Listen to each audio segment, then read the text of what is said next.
В Доме правительства чествовали тех, кто достиг успеха в труде, внес большой вклад в развитие страны и республики. Среди удостоенных государственных наград работники различных структур. Всех их объединяет добросовестность и любовь к работе.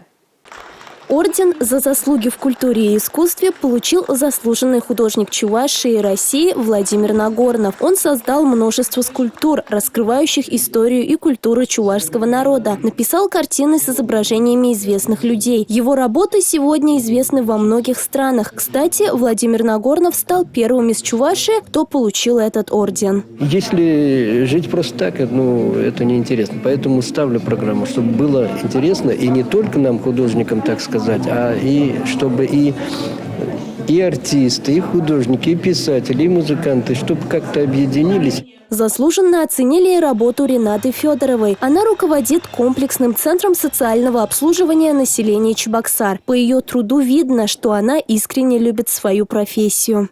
Что оценили наш труд. Хочется выразить всем большую благодарность. Хочется в 2023 году, в следующем году еще большие достижения хочется наметить себе. В этом году вроде мы неплохо поработали. И Олег Алексеевич в своем выступлении тоже сказал, 2022 год мы завершили неплохо, хорошими достижениями.